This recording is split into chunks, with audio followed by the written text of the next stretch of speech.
Nós continuamos Mateus. Estamos no capítulo, estamos a chegar ao final do capítulo 14. Na verdade, hoje terminamos o capítulo 14 de Mateus.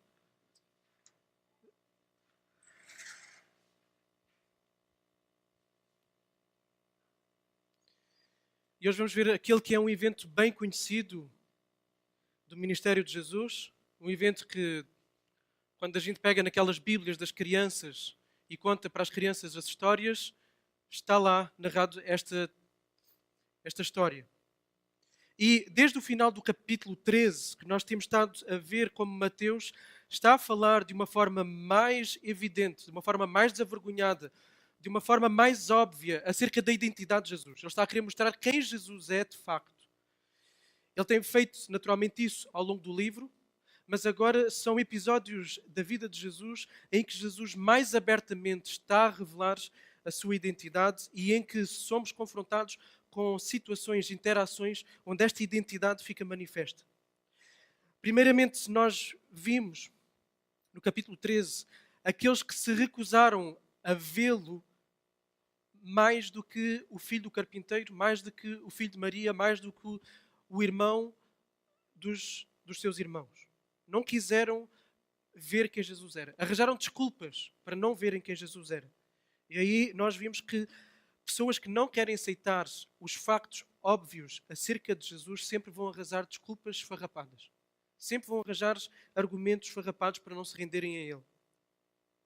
Em seguida, nós vimos como disseram que Jesus era João Batista ressuscitado. Nós vimos que quem disse isto foi alguém que tinha na sua consciência um peso por algo que tinha feito, Herodes e Herodias, e então a possibilidade de João Batista ter ressuscitado atormentava as suas consciências. Eles diziam, por todo o ministério, pelo perfil daquilo que vinha a acontecer com Jesus, daquilo que lhes tinha chegado aos ouvidos, que Jesus seria João Batista ressuscitado. Então, eles rejeitaram também a pessoa de Jesus. Pessoas que se recusam a aceitar a sujidade das suas consciências vão rejeitar a pessoa de Jesus e vão ter-lhe aversão. Okay? Esta foi uma das conclusões principais que tiramos. Pessoas que se recusam a aceitar a sujidade das suas consciências rejeitam a pessoa de Jesus e até lhe ganham aversão. E na última vez nós vimos o milagre da multiplicação dos pães e dos peixes. E Jesus aí é apresentado nos seus 3 ofícios, demonstrando diante de todos que ele é aquele que estava profetizado no Antigo Testamento como o Messias. Ele é apresentado como o profeta que haveria de vir. Ele é apresentado como o rei que lidera, o pastor que cuida. E é apresentado como o sacerdote que intercede pelo seu povo e que ele mesmo é o alimento para o seu povo. Sacrificialmente, ele torna-se o alimento do seu povo. Então, o episódio que foi relatado aí dos pães e dos peixes faria com que os leitores e as pessoas que viveram aquele momento percebessem que Jesus era esta pessoa. Jesus era o rei que haveria de vir. E vamos ler então capítulo 14, versículos 22 a 36, que é na sequência do episódio da multiplicação dos pães e dos peixes.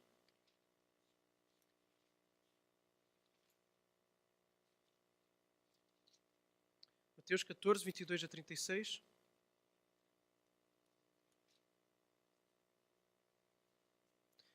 Diz assim, logo em seguida, ele obrigou os seus discípulos a entrar no barco e a ir na frente dele para o outro lado, enquanto ele mandava as multidões para casa. Tendo-as mandado para casa, subiu ao monte para orar em particular. Ao anoitecer, estava ali ele sozinho. Enquanto isso, o barco já estava bem longe de terra e era sacudido pelas ondas, porque o vento era contrário. Já à alta madrugada, Jesus foi até eles andando sobre o mar. Mas, ao vê-lo andando sobre o mar, os discípulos assustaram-se e disseram, é um fantasma, e gritaram de medo. Jesus, porém, falou-lhes imediatamente, tenham coragem, sou eu. Ou se formos literais, no grego é eu sou, não temais. Pedro lhe respondeu, Senhor, se és tu, manda-me ir sobre as águas até onde estás. Ele lhe disse, vem. Descendo do barco e andando sobre as águas, Pedro foi ao encontro de Jesus. Mas ao perceber o vento, teve medo. E começando a afundar, gritou, Senhor, salva-me. Imediatamente Jesus estendeu a mão, segurou-o e disse-lhe, homem de pequena fé, por que duvidaste? E logo subiram para o barco, o vento cessou. Então os que estavam no barco adoraram, dizendo, verdadeiramente tu és o Filho de Deus. E tendo feito esta travessia, chegaram à terra em Genezaré. Os homens do lugar o reconheceram e divulgaram isso por toda a região. E levaram-lhe todos os enfermos. E rogaram-lhe que apenas lhes permitisse tocar a barra do seu manto. e todos os que a tocaram foram curados. Vamos orar. Senhor, nós te pedimos, nós clamamos que face este texto que nós estamos a ver hoje, nós possamos ver-te brilhar diante dos nossos olhos e nos nossos corações, Senhor. Desperta em nós, à medida que formos estudando, lendo, aplicando este texto, a mesma reação que os discípulos tiveram no final. Prostraram-se em adoração, certamente extasiados, certamente maravilhados, surpreendidos com aquilo que viram. Senhor, que aquilo que nós vamos ver hoje, que és tu, possa nos maravilhar de tal forma que no final possamos nos prostrar e te adorar, Senhor, e dizer verdadeiramente tu és o Filho de Deus. Ajuda-nos nisso porque precisamos da tua ajuda. Abre os nossos olhos como cantamos, abre os nossos ouvidos, desperta as nossas afeições, Senhor. Desperta a nossa obediência. No poder do teu Espírito Santo. É no nome de Jesus que nós oramos. Amém. Então, no versículo 22, o nosso texto, que é exatamente a seguir ao episódio da multiplicação dos pães e dos peixes, diz-nos que Jesus obriga os seus discípulos para ir para o outro lado do lago. Então, ele obriga. Há outras versões que dizem compel ou compeliu. Jesus compeliu. Então, a ideia é de uma ordem que é dada, de um comando que é dado de uma forma mais autoritária. Ele mandou que eles fossem para lá. Jesus não pediu, Jesus obrigou, compeliu a que eles fossem para o outro lado. E depois de eles irem, Jesus despede as multidões. Manda as multidões para casa. Então a pergunta que fica é porquê é que Jesus terá obrigado? Porquê é que teve que chegar no ponto de Jesus ter que obrigar os seus discípulos a irem para o outro lado? Porquê? Mateus não nos diz o porquê, mas João diz. E por aquilo que nós vimos da outra vez, vai fazer todo o sentido. Então, em João capítulo 6, versículos 14 e 15, diz assim, não precisam abrir. Quando aqueles homens viram o sinal que Jesus realizara, isto refere-se aos pães e aos peixes, a multiplicação, disseram, este é verdadeiramente o profeta que haveria de vir ao mundo. Isto por causa do que Moisés tinha dito, que haveria de vir um profeta. Então eles disseram, é este, é Jesus. E eles estavam neste clima, nesta espera, que finalmente viesse o Messias. E o texto continua, é este que haveria de vir ao mundo, percebendo Jesus que estavam prestes a vir e levá-lo à força para proclamá-lo, o quê? Para proclamá-lo rei. Retirou-se sozinho para o monte. Ok? Então esta é a informação que Mateus não nos dá, mas que João nos dá. Então as pessoas viram aquele episódio, associaram Jesus ao profeta que havia de vir e quiseram fazer Jesus rei. À força. E por causa disso, então Jesus vai se retirar. Havia estas expectativas. Havia expectativas que o Messias fosse pôr os romanos dali para fora, que o Messias fosse restaurar a paz de Israel, que o Messias fosse trazer a glória, os tempos áureos de Israel novamente. Eles esperavam isto do Messias. E as pessoas então quiseram fazer dele rei. Agora, porquê é que Jesus obrigou os discípulos a ir embora? Porque os discípulos vinham a viver com Jesus momento de rejeição, momento de tensão sempre com os fariseus, em que chegaram a dizer que o próprio Jesus agia, fazia o que fazia pelo poder de Belzebu. Então, os discípulos viam que a maior parte das pessoas não estava a responder positivamente à mensagem e à chamada de Jesus ao arrependimento.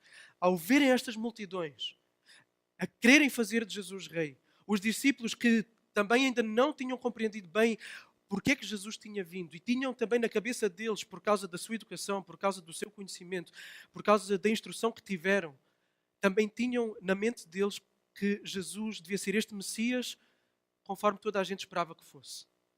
Então eles certamente não se importariam nada que Jesus naquele momento fosse proclamado rei. Tanto que em outros episódios a gente vê momentos em que dois discípulos vão discutir quem é que vai sentar à direita dele. E pensaram mesmo que ia ser ali, não é na eternidade e nos céus. Era ali mesmo, em Jerusalém, em Israel. Então havia essa expectativa por parte dos discípulos. E Jesus então diz, meus amigos, isso não vai acontecer. Vocês vão embora. Eu depois logo vou ter com vocês. Vocês ponham-se no barco e atravessem o lago. Vão embora. E depois Jesus despede também as multidões. Não era para ser assim. Não era para ser assim. Jesus sabia que não tinha vindo para corresponder a essas expectativas políticas. Ele tinha vindo para fazer algo muito maior. As pessoas pensavam que o maior naquele momento seria as expectativas deles. Mas Jesus tinha algo ainda muito maior. Muitas vezes é assim na nossa vida. Achamos que o maior é aquilo que nós esperamos, que nós sonhamos, mas Deus tem algo maior. Muitas vezes é assim. E é por Ele ter algo maior que Ele obriga os discípulos a irem para o outro lado do barco e manda as multidões embora. Fica sozinho. Fica em oração. Das multidões para a solidão. A tentação esteve diante de Jesus. A tentação esteve, outra vez, diante de Jesus. Ele teria todo o poder para, tranquilamente, com um estalo, nem precisava de estalo, bastava um pensamento, destruir os exércitos romanos todos e ele poder assegurar o trono de Israel. Ele podia fazer isso. Mas Jesus tinha vindo para outra coisa. Jesus veio para adquirir o perdão para os pecadores. Jesus veio para morrer, ressuscitar e voltar para o Pai. A glória viria depois do sofrimento e não antes do sofrimento. Jesus tinha aqui a tentação de ir por um atalho e saltar diretamente para a glória. A mesma tentação que Satanás fez com ele lá no deserto. Dar-te-ei todas as nações da terra, se prostrado me adorares. Dar-te-ei tudo, tudo. Podes ser rei, podes governar. E Jesus não cedeu à tentação. A mesma tentação, de outra forma, surge aqui novamente. Um atalho para evitar a cruz. Um atalho para ir direto para a glória. Mas Jesus manteve-se firme no seu propósito. Seguiu o caminho da obediência. Então aqui fica uma mensagem clara por parte de Jesus e por conseguinte de Mateus em relação à própria identidade de Jesus. Ele não tinha vindo para ser o rei político nos moldes que as pessoas esperavam. Não tinha vindo para isso. Isto fica claro. Então este é um aspecto que nós podemos tirar em relação à identidade de Jesus. Não veio para ser o rei que os judeus estavam à espera. Ok, os discípulos obedecem também. Não só Jesus obedece ao propósito firme que tinha diante do Pai, mas os próprios discípulos obedecem e metem-se no barco. Possivelmente desiludidos, possivelmente frustrados, possivelmente com sentimento de puxa, podia ser agora. Podia ser agora. Mas eles foram. Apesar de tudo isso, eles obedeceram. E se com Jesus, face à missão que ele tinha da cruz, com tudo aquilo que o aguardava, era sofrimento que ele tinha no horizonte, com os discípulos aqui não foi diferente. Com Jesus a obediência levou-os ao sofrimento, levou ao sofrimento. Agora com os discípulos esta obediência também vai levá-los ao sofrimento. Vai levá-los à ansiedade, vai levá-los a medo, vai levá-los a terrores. Durante horas, naquele barco, no meio da tempestade. Diz o texto que, enquanto Jesus orava, ao anoitecer, o barco já ia bem longe e que o barco estava a ser agitado pelo vento. E certamente pelas ondas, fruto de uma tempestade. Os discípulos, conforme nos relata o Evangelho de João, deviam estar a cerca de 5 km de distância de onde Jesus estava. Então estava já bastante longe. E o que é que acontece quando eles estão a essa distância, sacudidos pelo mar, aterrorizados? Jesus vai ter com eles sobre as águas. E já era a hora alta da madrugada. Dizem as versões, a quarta vigília, o que corresponde entre as 3 e as 6 da manhã. E eles foram para lá ao anoitecer. Então eles deviam estar exaustos. Estavam há horas a combater a tempestade. Há horas naquela situação. E durante todo esse tempo Jesus estava onde? No monte a orar. E de certeza que ele estava ciente de tudo o que estava a passar, tanto que depois ele vai ter com eles. Mas Jesus não foi logo. Jesus permitiu nos seus propósitos que eles se debatessem na tempestade durante várias horas. Então Jesus finalmente vai, caminha sobre as águas, no escuro, era de noite, ondas altas, vento, água por todo o lado, e Jesus vai até onde? Exatamente ao lugar em que eles estão no lago. E às vezes a gente não para pensar nestes detalhes. Ele vai ter, no meio do escuro, até onde o barco está. Ele sabia onde o barco estava, porque ele é Deus, porque ele é omnisciente. E Jesus vai então encontrá-los. O que é que acontece quando os discípulos veem um vulto? Ficam assustados. Pensam que é um fantasma. Ficam com medo. E a palavra medo é a palavra mais repetida nessa passagem. Aparece 3 vezes. Medo. E quando Jesus diz não temais, é a mesma palavra. Okay? Então aparece 3 vezes essa palavra. Aqui, depois no versículo 27 e no 30. Diz o texto que eles pensaram se tratar de um fantasma. Talvez eles pensaram, como eles antes tinham sido enviados para lidar com espíritos demoníacos, para expulsar espíritos demoníacos, Jesus enviou os discípulos e depois eles regressaram. E quando eles estiveram naquele episódio da multiplicação dos pães e dos peixes, foi exatamente depois de eles terem vindo da sua missão de irem fazer sinais e de irem proclamar o Evangelho. Então eles lidaram certamente com demónios, com expulsão de demónios. E possivelmente eles podem ter pensado que se tratou aqui de um espírito que tinha vindo para atormentá-los. E por isso eles ficaram aterrorizados. Agora, é fácil nós, ao lermos este texto, dizer, eles pensaram que era um fantasma, e ridicularizarmos essa situação. Um fantasma. Agora imaginem, no meio da noite, madrugada, no escuro, no meio da tempestade, com risco de vida, ver um vulto a aparecer do meio do nada no escuro, o que é que isso faz? Às vezes basta estar em casa no silêncio, na noite, ouvir um barulho e já dá alguma coisa. Então imaginem ali naquele contexto. O medo, a aflição, a angústia. Pior, o vulto vinha a caminhar na direção deles. E é aí que Jesus fala. E Jesus diz, não tenham medo. Tenham coragem.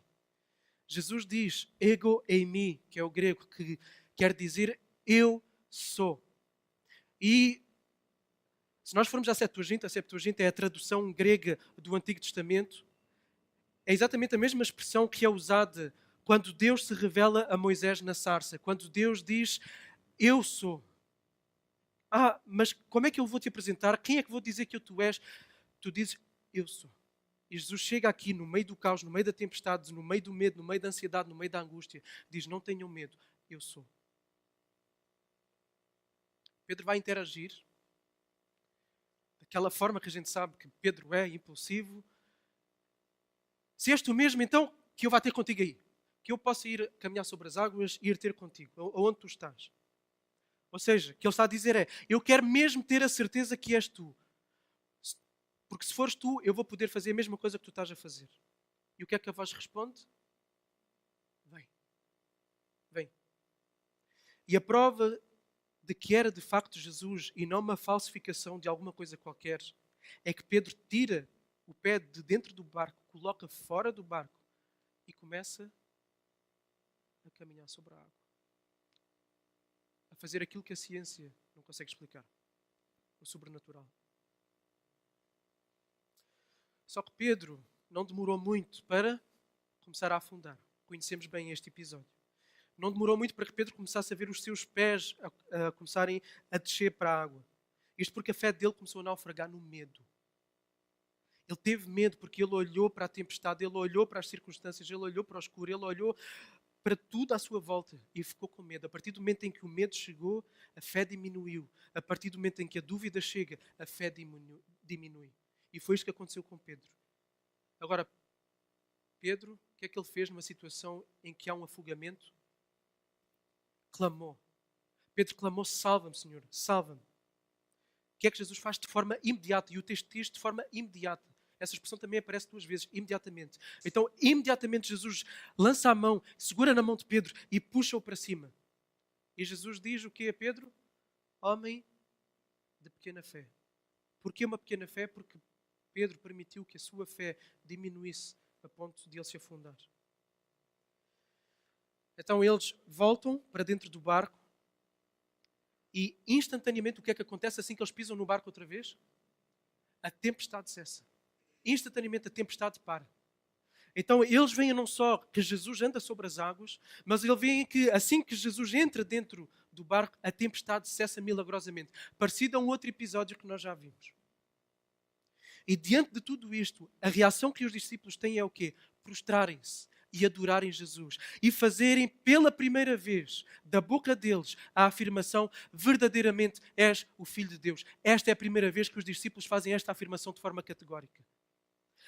Eles viveram vários milagres com Jesus. Eles ouviram os ensinos de Jesus. Eles viram Jesus a ressuscitar o morto. Eles viram Jesus a curar leprosos à frente deles. Eles viram Jesus a dizer que tinha poder para perdoar pecados. Mas só agora, depois deste episódio, pela primeira vez, eles dizem verdadeiramente és o Filho de Deus. O que é que isto tem a ver com a secção que nós estamos a tratar da identidade de Jesus?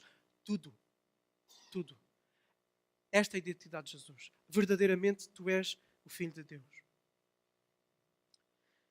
E o termo adoração aí que vocês têm podia referir-se às homenagens que são prestadas a reis e a figuras importantes. Podia ser usado. Mas é um termo raro para explicar o assombro dos judeus diante de um mestre humano. O judeu dificilmente faria isto, prostrar-se assim diante de uma pessoa. Então eles prostraram-se porque eles reconheceram que estavam diante de Deus. Se calhar ainda não, ou diante do poder de Deus, se calhar ainda não compreendendo na plenitude, porque vamos perceber mais à frente que ainda não há uma compreensão total, mas o ponto aqui é que o cortinado vai se abrindo, o palco, o cenário vai sendo mostrado e eles vão começando a ver quem de facto é este Jesus que esteve a caminhar com eles. Verdadeiramente és o Filho de Deus. Então, Jesus não é um profeta que ressuscitou. Jesus não é um rei dentro das expectativas políticas das pessoas, mas ele é o próprio Deus feito homem. E os últimos versículos, do 34 ao 36, vão relatar a chegada de Jesus e dos discípulos à margem. E quando eles chegam à margem, a Genezaré, as pessoas percebem que Jesus está lá, vão chamar todos os doentes, vão vir todas, mais uma multidão, vai vir ter com Jesus e pedem que só o tocar na ponta do manto dele seja suficiente para serem curados. E assim foi. Aquelas pessoas foram curadas. Ok, nesta passagem fica óbvia a ligação à secção que nós estamos a tratar, da identidade de Jesus. E a partir desta passagem podemos tirar diversas aplicações e ensinos para a nossa vida. E a primeira coisa que eu queria destacar aqui é a obediência. A obediência. Como já falámos, Jesus foi confrontado com a possibilidade de ser feito rei, de ter iniciado uma insurreição contra os romanos. Ele tinha poder para isso. O caminho para a glória mais rápido e menos doloroso seria esse. Mas a missão de Jesus não era essa. A missão de Jesus era outra. E ele veio para cumprir essa missão. Jesus veio para pecadores. Jesus veio para pessoas que estão mortas em pecados, afastadas da própria vida, que é Deus, o autor da vida. Deus é a própria vida. Jesus veio para que mortos se pudessem religar à vida e assim viver. Porque Jesus disse, eu vim para que tenham vida e a tenham em abundância. Eu vim para. Então este é o propósito, esta é a missão. Isto está em João 10:10.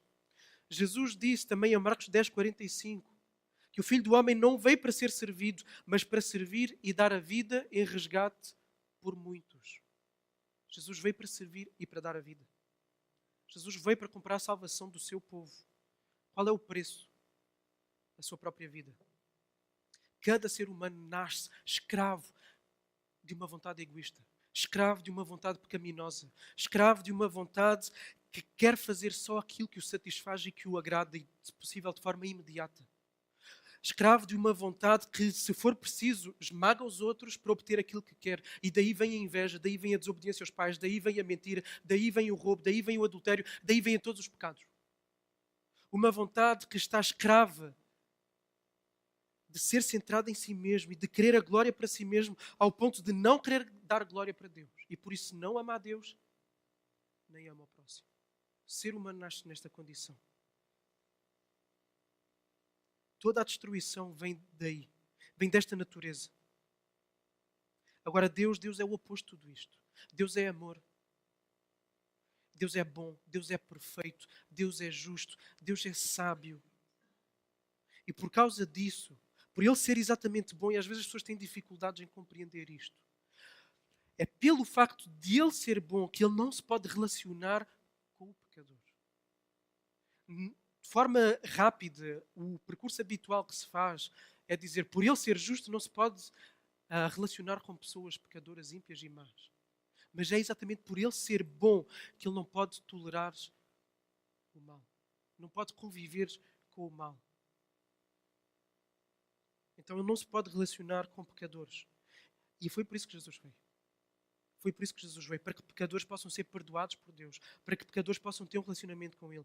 Jesus é o próprio Deus que desceu à terra, viveu a vida perfeita que nenhum pecador consegue viver, vida perfeita de amor a Deus, de amor ao próximo, onde Jesus nunca mentiu, nunca roubou, nunca teve pensamento lascivo, nunca foi impaciente, nunca explodiu numa ira que não a ira santa. Jesus foi perfeito em toda a sua vida, em todos os seus relacionamentos, para que depois pudesse apresentar como o Cordeiro perfeito a ser sacrificado no lugar do pecador. Jesus foi pagar com a sua vida em favor do pecador. Jesus seguiu o caminho da cruz, Jesus seguiu o caminho da humilhação, o caminho da dor, o caminho do suor de sangue, o caminho da agonia, o caminho das lágrimas, o caminho da rejeição, o caminho da tortura, E o pior de tudo, da cálice da ira justa de Deus que ele teve que beber. E tudo isto para quê? Para substituir pecadores na cruz, no castigo que mereciam. Assim Jesus adquiriu o perdão dos pecados para todos aqueles que se arrependem e que confiam nele. Então, o maior sofrimento jamais visto nesta terra, jamais experimentado por qualquer ser humano, foi experimentado pelo próprio Deus feito homem, por Jesus Cristo. Há 2000 anos atrás, naquela cruz. Mas depois Jesus ressuscitou, Jesus venceu a morte, Jesus venceu o pecado e assim ele provou que foi aceito por Deus, que o seu sacrifício foi aceito por Deus. Em seguida ele ascendeu aos céus, está à direita do Pai, é adorado por todos os remidos, os que estão vivos e os que já morreram e que estão na presença dele neste momento. É adorado por eles todos. Todos se prostram diante dele e um dia ele irá voltar em glória e um dia sim ele irá implantar o seu reino. E aí todo o joelho se dobrará e toda a língua confessará que ele é rei. Aí a glória, mas depois da cruz. E isso não aconteceria, esse final maravilhoso não aconteceria se não tivesse passado pela cruz, se ele tivesse ido por aquele atalho. Então Jesus foi tentado nesse momento, mas ele obedeceu. Os discípulos também obedeceram. Eles podiam ter ali ficado a fincar pé perto de Jesus. Não, Jesus, calma aí. Nós somos 12 e tu quantos és? Quantos? 1. Vais ser rei e vais ser agora. Nós queremos que tu sejas rei, estamos à espera disso. Toda esta gente está à espera disso. Eles podiam ter fincado o pé ou podiam ter dizer, olha Jesus, está bem, então olha, vamos com eles. Vamos embora, vai à tua conta, porque aquilo que nós queríamos era um rei. Mas não. Eles, mesmo sem compreenderem, eles obedeceram. Eles foram. E no caminho da obediência, o que é que eles encontraram? Sofrimento também. Sofrimento. Tormento. Ansiedade. Medo. Tudo isto porque obedeceram. Mas depois do caminho do sofrimento veio o quê? O que é que veio durante o sofrimento deles e no final do sofrimento deles? O que é que veio? A gloriosa manifestação de Jesus. No meio da obediência que sofre, Jesus manifesta a sua presença e a sua glória, ao ponto que depois de Jesus manifestar a sua glória, qual é o resultado? A prostração e a adoração diante dele. Porque houve obediência, ainda que no meio do sofrimento. Eles puderam ouvir da parte de Jesus, eu sou, não tenham medo. Então, no meio do sofrimento, que é fruto da obediência, não são poucas as vezes que Deus se manifesta de forma inesperada e de forma que leva à prostração e à adoração. Não são poucas as vezes que isso acontece. E quando se olha para histórias de obediência, cujo fim nós já sabemos porque conhecemos as histórias, nós percebemos que na vida cristã a recompensa sempre aparece. Se a obediência é a Cristo, se o sofrimento é por causa da obediência a Cristo, temos a certeza que a recompensa sempre chegará. E a melhor recompensa sempre vai ser uma maior e uma melhor compreensão da glória, do amor, da bondade, da misericórdia de Deus. Um maior deslumbramento com Deus. Esta é a maior recompensa. E se alguém está a tomar notas, fiquem com isto aqui.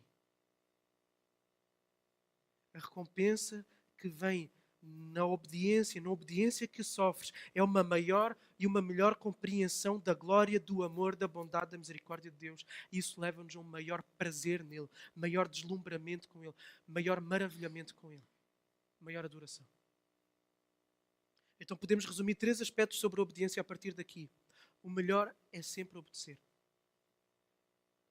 Agora, segundo aspecto, obediência muitas vezes implica fugir dos atalhos e trilhar os caminhos mais dolorosos. Os caminhos que não compreendemos. Os caminhos que não sabemos os porquês. Então a obediência muitas vezes implica sofrer. Okay? Terceiro aspecto, Deus recompensa sempre aquele que obedece. Seja com gotas de consolo no meio do processo e certamente será no final. E muitas vezes é de forma inesperada, de forma que não se estava à espera. Uma porta que se abre. O milagre que acontece. Uma revelação mais doce de Jesus. A obediência a Deus e aos seus mandamentos sempre gera vida e esta verdade aparece ao longo das Escrituras.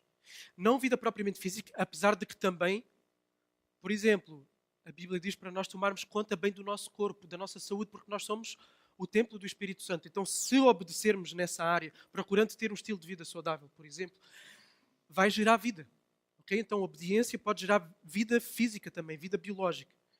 Embora também, e principalmente, a obediência produz vida espiritual. Produz paz, produz alegria, produz uma consciência limpa. E não há nada como uma consciência limpa nesta vida. Porque também não há nada como ter uma consciência suja nesta vida, pesada, que acompanha por todo o lugar. Provérbios diz assim, 19:16: quem obedece aos mandamentos preserva a sua vida, mas quem despreza os seus caminhos morrerá. Aliás, em Deuteronômio, antes do povo entrar na terra, Moisés fez um resumo da lei e depois no final colocou diante deles obediência ou desobediência. E depois todas as consequências que vêm de uma vida de obediência e todas as consequências que vêm de uma vida de desobediência. O salmista diz, Salmo 103, 17 e 18: mas o amor do Senhor para com os que o temem permanece para todo o sempre. E sua justiça para os filhos dos filhos, para aqueles que guardam a sua aliança e para os que se lembram de obedecer aos seus preceitos. Na verdade, se nós de facto amamos, e aqui é a prova dos 9 no nosso amor a Deus, se de facto amamos a Deus, nós demonstraremos esse amor por meio da obediência. O próprio Jesus disse, se alguém me ama, faz o quê? Obedece aos meus mandamentos. João 14, 23. Sempre que se desobedece, está-se a demonstrar falta de amor a Deus. Está-se a demonstrar desconfiança. Está-se a demonstrar que não se confia em Deus.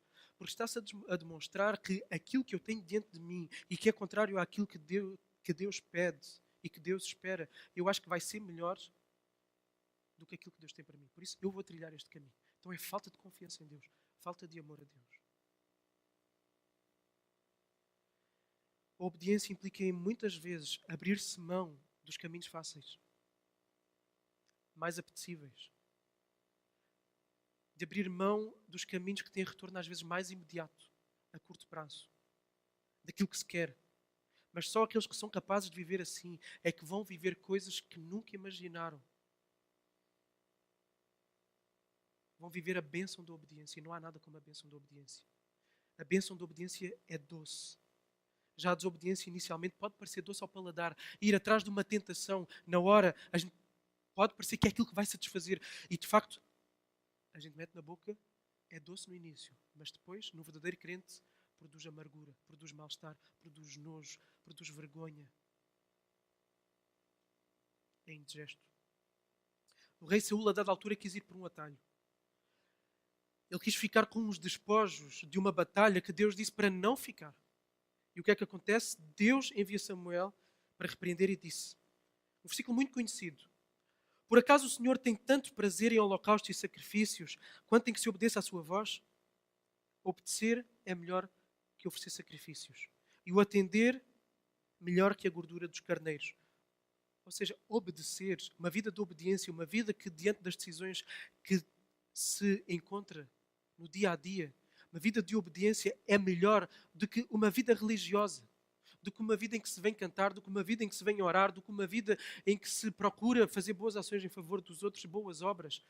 Não adianta de nada ter uma vida religiosa se não houver uma vida de obediência concreta no dia a dia.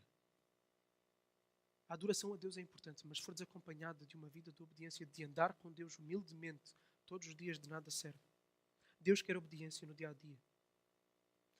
Os 3 amigos de Daniel, aquele episódio também conhecido por muitos aqui, recusaram-se a adorar a estátua do rei da Babilónia. Recusaram-se a se prostrar. Qual foi a consequência? Irem para a fornalha. Qual era o caminho mais fácil? Prostrarem-se. Eles podiam ter racionalizado aquilo que muitas vezes se faz. Eles podiam ter dito, bom, no meu coração eu não estou a adorar a estátua, por isso não faz mal. Vamos adorar, pelo menos para a minha vida. Posso continuar a testemunhar às pessoas no dia. E depois é assim. Normalmente o caminho da desobediência arranja desculpas e racionalizações que até são espirituais e muito bem intencionadas. Eu vou desobedecer aqui para ter a minha vida preservada, a fim de eu poder continuar a servir a Deus nas outras áreas da minha vida. Porque se eu não servir, vou morrer. Okay, eles não foram atrás dessa tentação. Eles permaneceram firmes. Consequência, foram para uma fornalha. Uma fornalha de tal forma forte que a pessoa que os levou lá morreu. Foi acender a fornalha, morreu. O que é que aconteceu com eles? o próprio Deus apareceu no meio da fornalha com eles. E eles saíram de lá sem um fio de cabelo chamuscado. Sem um. Ok, esta é uma história com um final feliz. Agora vamos ver uma história com um final triste. Triste, humanamente falando. Estevão por pregar o Evangelho, Estevão por não ceder ao medo e à possibilidade de ser apedrejado, ele foi de facto apedrejado. Ele foi condenado à morte. Ele de facto morreu.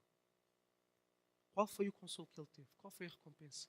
Na hora de ser apedrejado, o que é que ele viu? Ele teve uma visão. E ele viu o Filho do Homem. Viu Jesus Cristo. Que consolo antes de morrer. E assim que fechou os olhos, o que é que aconteceu? Ele abriu os olhos na eternidade diante do Cristo que estava em pé à espera dele antes dele morrer. E que ele viu. O caminho da obediência. Todos nós, diariamente, de uma forma contínua, ao longo do dia, somos chamados à obediência. Sempre. Isto é comum a todos nós. Todos nós temos isso em comum. Ainda que nós tenhamos vidas diferentes, ainda que nós tenhamos trabalhos diferentes, ainda que alguns vão à universidade, outros vão à escola, outras são donas de casa, ainda que outros estejam aposentados em casa, todos somos confrontados com escolhas que temos que fazer. Todos somos confrontados com tentações. E nós somos sempre que aparece uma tentação, o mais fácil é ir pelo atalho. O mais fácil é evitar aquele caminho que nós sabemos que vai dar dor de cabeça, que vai tirar o sono, que vai causar stress, que vai causar ansiedade, que até pode causar tristeza, pode causar um desemprego, pode causar uma ruptura no relacionamento, pode causar a baixa das notas, pode causar a diminuição do salário. Todos nós podemos ser confrontados com situações em que a satisfação imediata é aquilo que vai estar mesmo à frente do nosso nariz. Copiar ou fazer cábulas para poderes ter uma nota melhor. Mentir diante de uma situação em que a mentira é a única forma de nós nos safarmos. Sendo preguiçosos, a preguiça é pecado, sabiam? A preguiça é pecado. O procrastinar, o adiar as coisas é pecado. A preguiça, ficar mais tempo na cama, entregarmos-nos ao tédio, ao ócio, quando temos coisas de facto para fazer e não há problema nenhum em descanso, não há problema nenhum em termos momentos de lazer, em vermos uma boa série no Netflix, em irmos jogar à bola, em irmos correr, em ficarmos naquele dia em que estamos completamente exaustos e ficar no sofá só assim. E às vezes não há nada melhor do que ficar em casa assim, sem fazer nada. Okay? Isso não é pecado. O problema é se de facto nós estamos a negligenciar responsabilidades que são nossas por causa disso. Ok? Negligenciar. Então o caminho mais imediato é a preguiça. Ok? E este mal eu sei que certamente aflige a muita gente aqui. A mim aflige. Okay?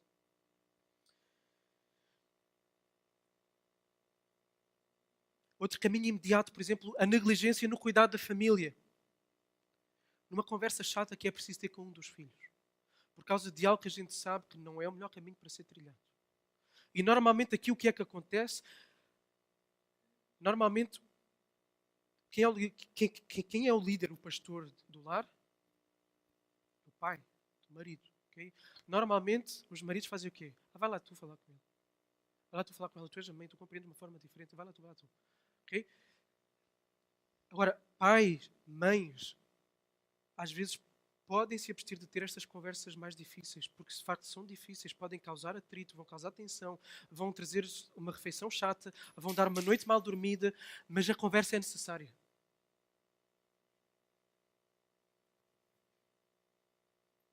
Disciplinar, aplicar um castigo. O mais fácil é não disciplinar. Para já porque dói no coração do próprio pai ter que disciplinar. Mas se o filho não for disciplinado, vai virar um monstro. Porquê? Porque não vai ter limites para a satisfação das suas necessidades. E sempre que ele vir um obstáculo que o impede de satisfazer as necessidades, ele vai fazer uma birra. E faz uma birra em casa, vai ser daquelas pessoas que lá à frente, no seu futuro, na sua situação profissional, na sua escola, no seu casamento, nos seus relacionamentos, vai fazer aquilo que for necessário para atropelar, para poder ter aquilo que quer. Uma pessoa mimada. A disciplina ajuda a pôr os limites. O caminho mais fácil é evitar a disciplina. No sexo também, satisfação imediata. O casamento que não está bem, satisfação imediata. Não é ir lá e procurar e gastar horas em tentar resolver o casamento. E depois surge a colega de trabalho que é tão compreensiva comigo, que compreende os meus problemas, que por acaso tem um marido igual ao meu, ou vice-versa, um cônjuge igual ao meu. O caminho mais fácil pode ser a pornografia. E aí vai. Desobediência. No trabalho, onde adiares, onde protelares, onde dar graça a alguém é a melhor forma de intencionalmente desenvolver relacionamentos que nos vão beneficiar, esse é o caminho mais fácil. O mentir ao patrão, o mentir ao cliente, o mentir ao empregado. O caminho mais fácil para evitar chatices. O cliente foi chato, vamos evitar uma desculpa qualquer para ele parar de ser chato. E no dia a dia isto existe, isto são realidades do dia a dia. Todos nós somos confrontados com isso de uma forma ou de outra. E eu estou a trazer exemplos práticos para percebermos que nas pequenas coisas nós somos confrontados com esta questão da obediência. Na igreja, o mais cómodo e confortável é não procurar intencionalmente desenvolver relacionamentos profundos e com pessoas que à partida não nos dizem nada, não têm nada em comum à partida connosco. Têm o mais importante, Cristo. É o suficiente para procurar desenvolver um relacionamento profundo com essa pessoa. Ler a Bíblia, orar, muitas vezes não apetece, estamos cansados, estamos no fim do dia. Fazer culto doméstico em família também é uma luta. Mas tudo isso são situações que têm que acontecer, que são melhores, que Deus coloca para nós as fazermos.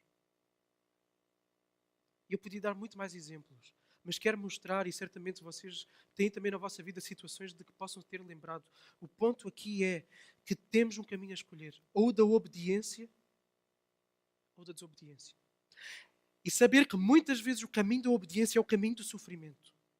Ao tomarmos uma posição, muitas vezes vamos frustrar a nós mesmos, os desejos que tínhamos de serem concretizados imediatamente, e vamos frustrar pessoas que estão à nossa volta. E certamente isso já aconteceu. Por obedecerem, frustraram pessoas à vossa volta. Ao tomarmos uma posição, isto vai acontecer. Podemos trazer ridicularização sobre nós, podemos habilitar-nos a sermos colocados de lado, a não sermos promovidos, a não ter a melhor nota, a não ter mais dinheiro, a arcar com consequências de uma falha nossa, etc, etc, etc, etc. As consequências podem vir. Mas sempre que escolhermos a obediência, Deus vai agradar-se de nós. E Deus trará a sua presença. E no meio desse sofrimento, Ele vai vir e Ele vai dizer: eu sou, não temas. Não temas. Não viste o que eu te disse? Não temas. Esforça-te e tem bom ânimo, porque eu vou ser contigo. Não temas. Agora, Ele poderá não acalmar a tempestade. Porque assim que Ele disse: eu sou, não temas, não acalmou logo a tempestade. E às vezes Ele está no meio da tempestade. Só que nesse momento, quando Ele diz: eu sou, não temas, e sentimos o conforto e o carinho e a presença de Deus de uma forma bem real e bem doce na nossa alma, nada mais interessa. Ainda que a tempestade seja grande, aquilo é suficiente. É melhor tê-lo connosco no meio do sofrimento que resulta da obediência do que não tê-lo connosco na bonança que resulta da desobediência. Eu vou repetir esta frase. É melhor tê-lo connosco no meio do sofrimento que resulta da obediência do que não tê-lo connosco na bonança que resulta da desobediência. No fim, Ele vai nos recompensar, seja nesta vida, seja no final. Ele vai nos dar a sua bênção. Então, não tenhas medo de obedecer. Seja qual for a situação que estás a viver e que estás a ser confrontado em ir por um atalho, obedece. Ainda que não vejas como vai ser o fim bom, obedece. Ainda que a obediência se avizinhe com sofrimento e angústia e situações complicadas que não sabes como vais dar a volta, obedece.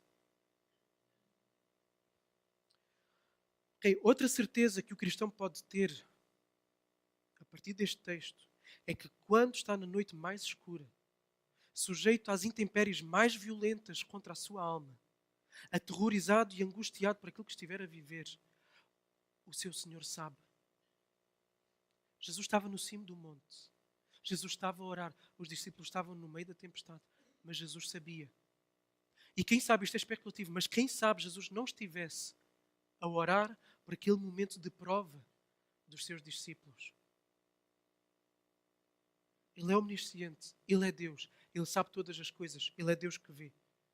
O cristão pode ter a certeza que aquilo que está a viver não passa desapercebido do seu Senhor, não passa ao lado. Jesus prometeu estar para sempre, até a consumação dos séculos, com cada um dos seus discípulos. Jesus neste momento está aonde? À direita do Pai a fazer o quê? A interceder por cada um dos seus discípulos.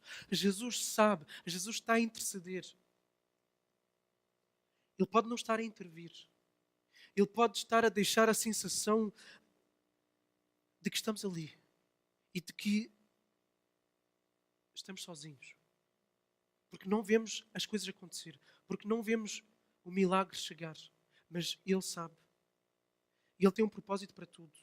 Ele tem propósitos em tudo aquilo que Ele faz.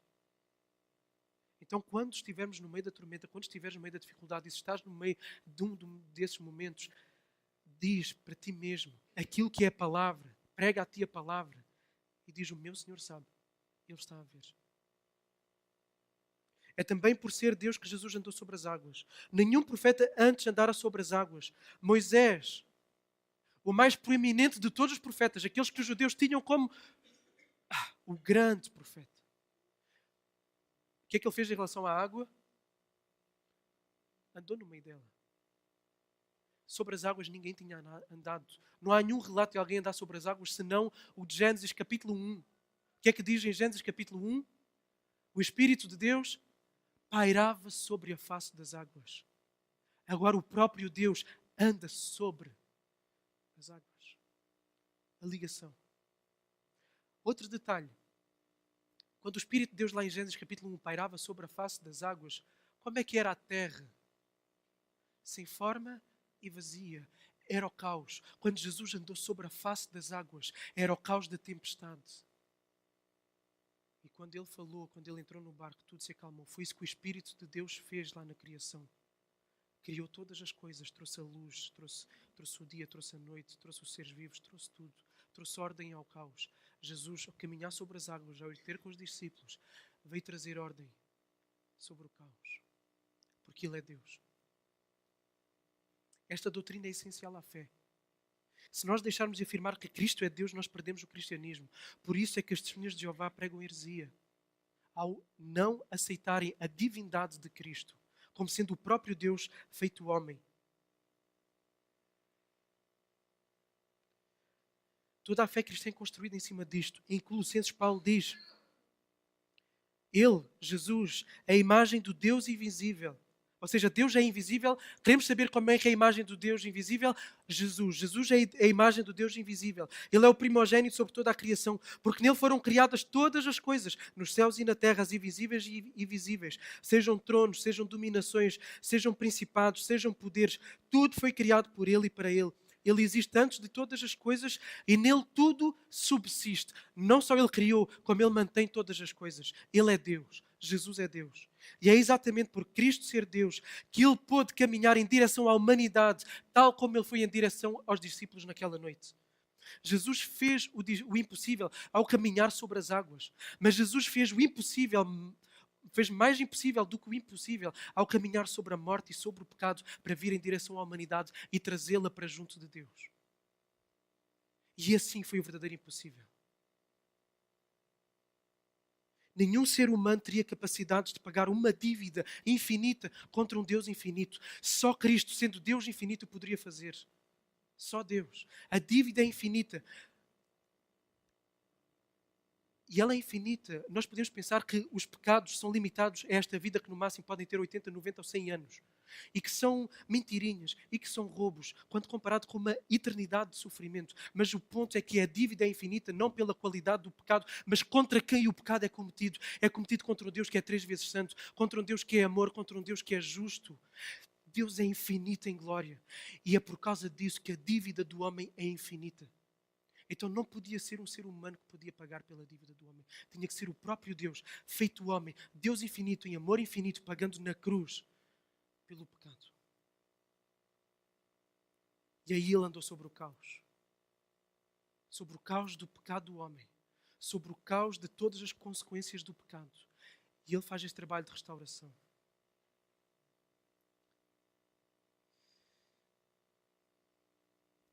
E é por causa desta caminhada que ele fez que o homem pode tirar o pé do barco, pode tirar o pé do barco e colocá-lo na água, colocá-lo no desconhecido, numa fé que não é perfeita, numa fé que muitas vezes vacila diante das contrariedades, diante das tentações, diante das seduções, diante das dificuldades. Uma fé que é ameaçada pelo medo e pela dúvida, mas uma fé que, embora seja pequena, é uma fé que é suficiente para clamar o quê? Senhor, salva-me. Porque ainda que a vossa fé seja como um grão de mostarda, ela pode mover montanhas. E qual não é a maior montanha que a separação que existe entre o homem e Deus? Por isso a mais pequena fé pode dizer Senhor, salva-me, e levar o Senhor do Universo a estender a mão e trazer para perto dele.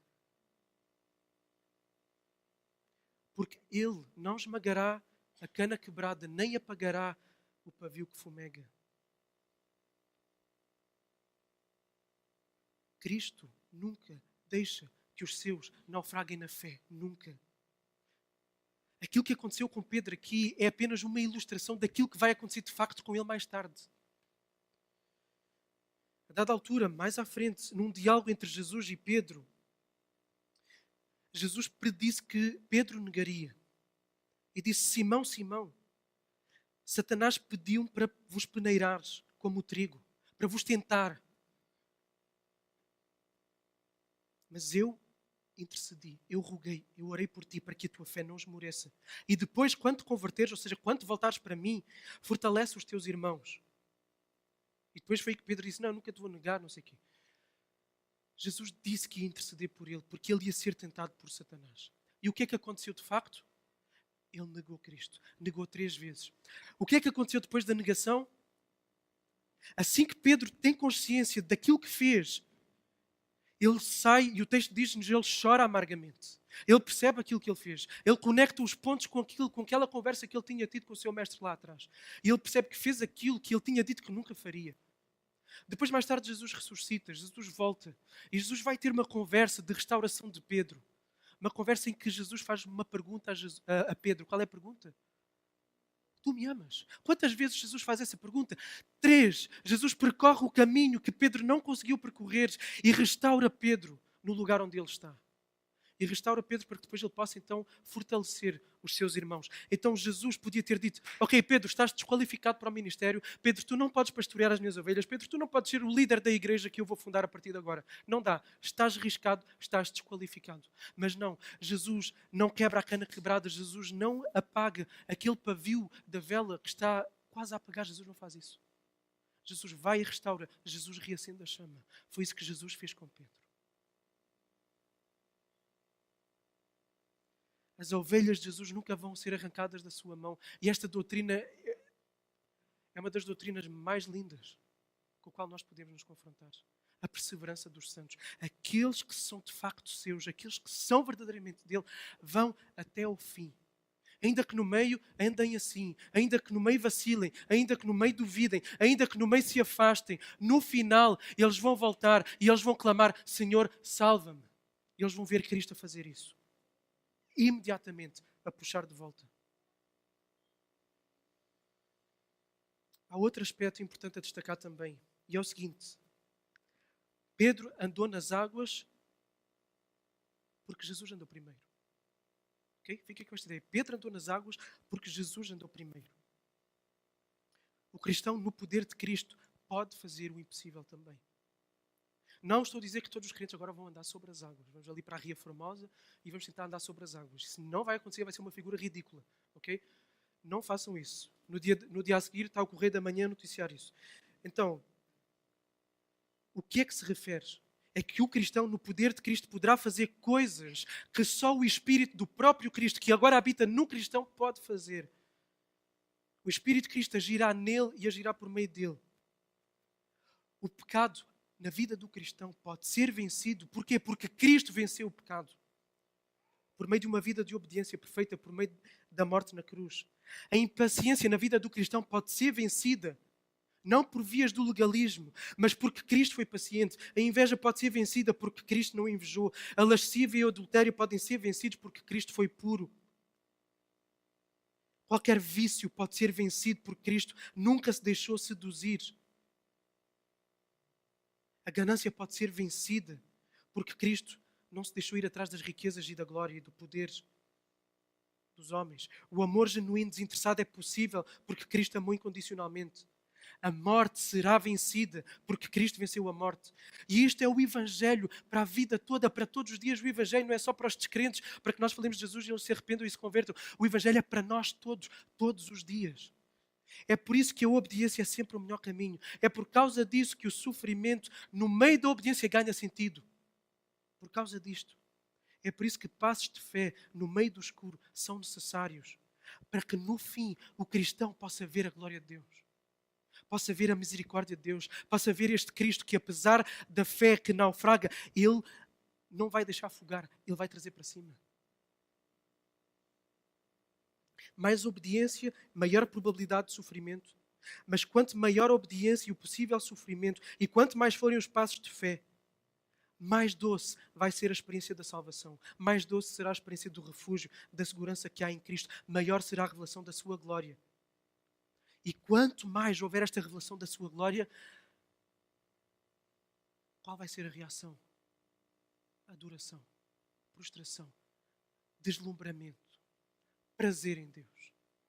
E é isto que acontece com os discípulos. Eles veem tudo isto, eles vivem tudo isto, prostram-se e adoram-no.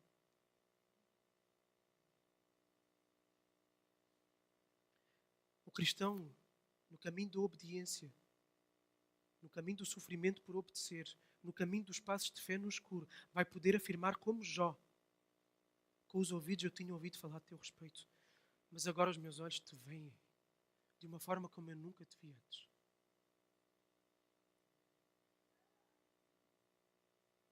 No fim, toda a tempestade cessará.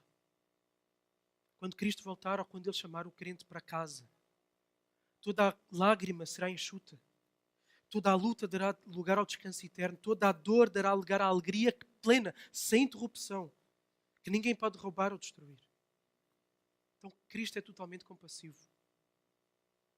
Tanto com os seus, como também com aqueles que não são seus. Porque aquilo que a gente vê no final deste episódio são pessoas a irem ter com Jesus para serem curadas. Pessoas que a gente sabe que depois estavam a dizer crucificam.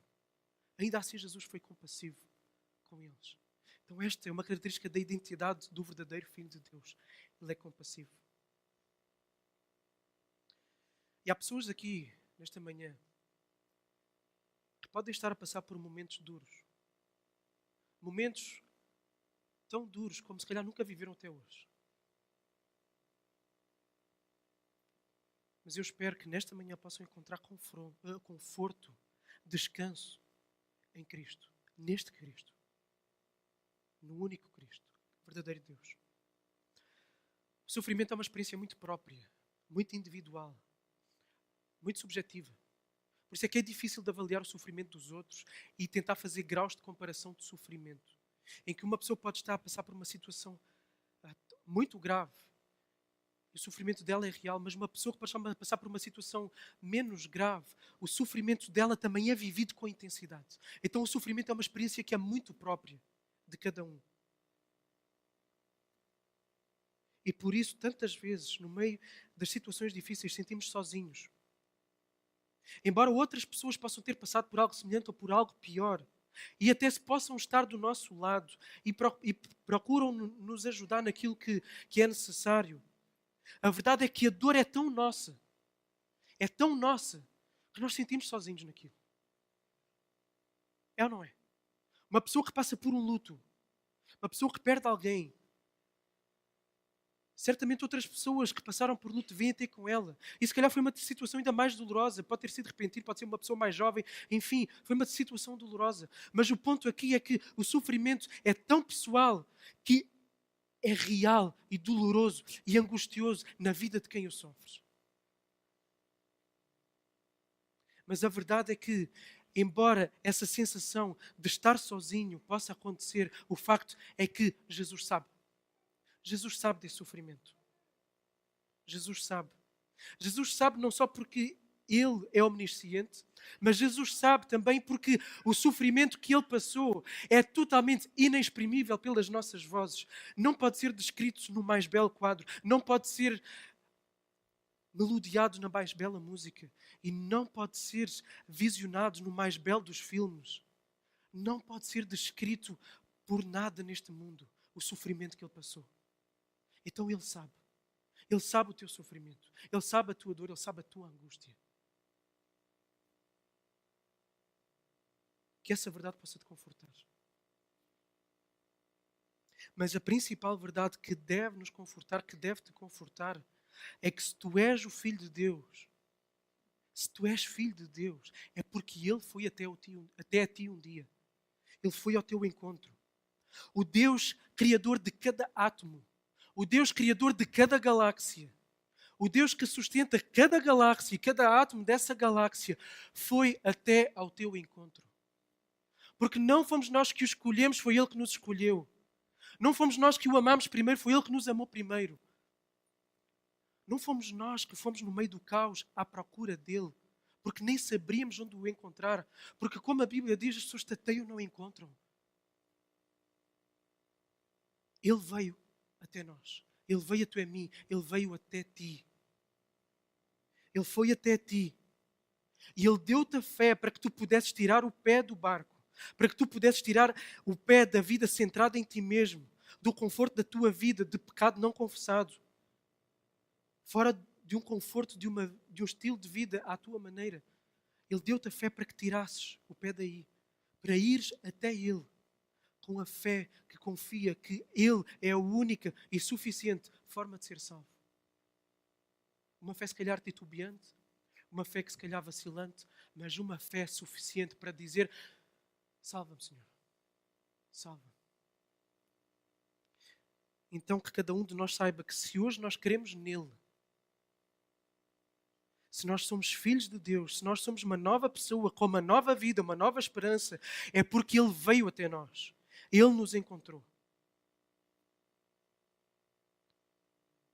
E ainda que nós, como cristãos, ainda que eu ou tu, neste momento possas estar a passar por um momento de naufrágio na tua fé, em que as dúvidas, em que o medo está a levantar perguntas, em que a fé está a ir abaixo, em que a confiança no poder, no amor de Cristo está a ir abaixo, em que tudo à volta está um caos. Ainda que isso esteja a acontecer, sabe que Ele, se clamares, vai-te puxar para cima. Seja um casamento difícil, seja um problema no local de trabalho que tira o sono, seja um problema de saúde que se torna cada vez pior e mais debilitante, seja um vício que parece que está a engolir-nos, seja um pecado que é recorrente e que não se consegue vencer, seja injustiças que estejamos a sofrer, situações contrárias que estão diante de nós, não conseguimos dar a volta nem por nada. Mas mesmo no meio disso e de tantas outras tempestades que possamos estar a passar, onde o medo aumenta, a angústia aumenta, a ansiedade aumenta, as dúvidas aumentam e a fé parece que começa a naufragar, e o desespero começa a tomar conta de nós, as lágrimas são o nosso alimento dia a dia e de noite, como dizia o salmista. E a vontade que dá é baixar os braços e dizer: chega, basta, chega, acabou para mim, não dá mais. Se estás nessa condição nesta manhã, abre a boca e diz: salva-me, Senhor. Faz isso.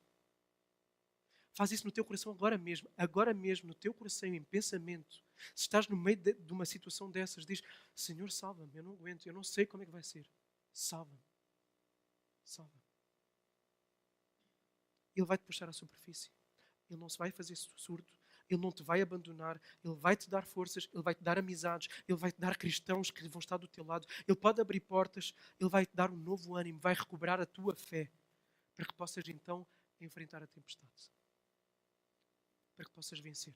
Agora, vencer não significa que a tempestade vai desaparecer. Vencer significa que vais caminhar sobre as águas no meio da tempestade. E farás isso não porque és especial, mas porque Ele fez primeiro.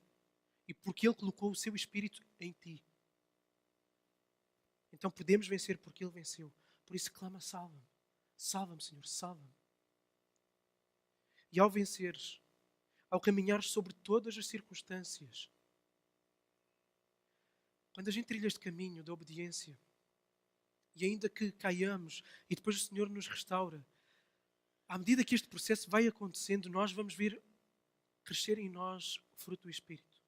Vamos ver crescer em nós amor, paz, paciência, benignidade, bondade, fidelidade, amabilidade, domínio próprio. Nós vamos perceber que aquilo que fazemos, fazemos porque Cristo fez e porque o Cristo deixou o seu Espírito em nós. Ao vermos essas transformações a acontecer no nosso caráter, nós vamos ver que aquilo que está a acontecer era impossível em qualquer outro tipo de situação que nós por nós próprios não conseguiríamos mudar a nós mesmos. Mas Ele próprio nos muda, Ele próprio nos transforma.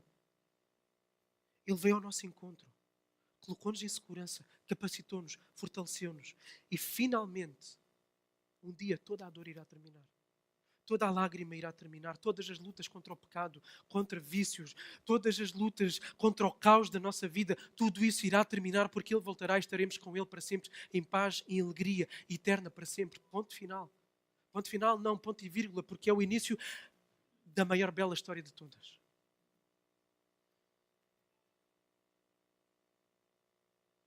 Agora a pergunta que eu faço é como é que não podemos ficar deslumbrados com Jesus com isto? Como não ficar maravilhados com este Jesus?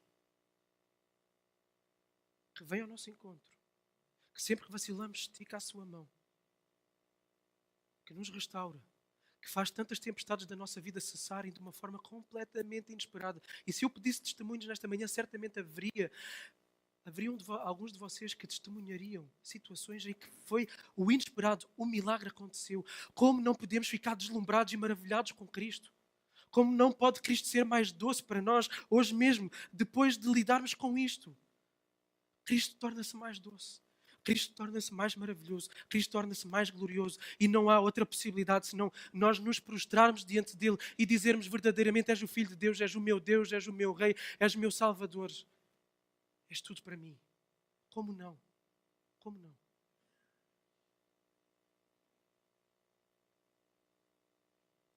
Será que todos nós aqui temos esta visão? Sinceramente, eu acho difícil, depois de sermos confrontados com isto aqui, não termos esta visão de Jesus. Se não temos, o nosso coração está muito doente. Está muito duro. Está muito frio. Será que és como os discípulos que tiveram esta atitude, ou será que és como daquelas pessoas que iam ter com Jesus por interesse e não se rendiam a Ele? E isto pode ser para uma pessoa que nos visita a primeira vez, mas também pode ser para pessoas que já vêm há tanto tempo e que vivem uma vida religiosa neste sentido de interesse daquilo que eu posso beneficiar de Deus e não propriamente daquilo que eu posso dar a Ele, como resposta àquilo que Ele me deu a mim. Se percebeste hoje que Jesus é Deus, que Jesus veio ao encontro de pecadores para morrer por eles, a fim de que possam ter paz com Deus por meio do perdão dos pecados, será que vais ao encontro dele? Jesus veio ao teu encontro nesta manhã. Será que vais ao encontro dele? Rende a ele mesmo. Confessa os teus pecados. Permite que a alegria que nunca sentiste na vida possa ser sentida hoje. O perdão com Deus possa te ser atribuído. E possas então te prostrar e adorar. E entrar numa caminhada destas. Porque a caminhada cristã é assim.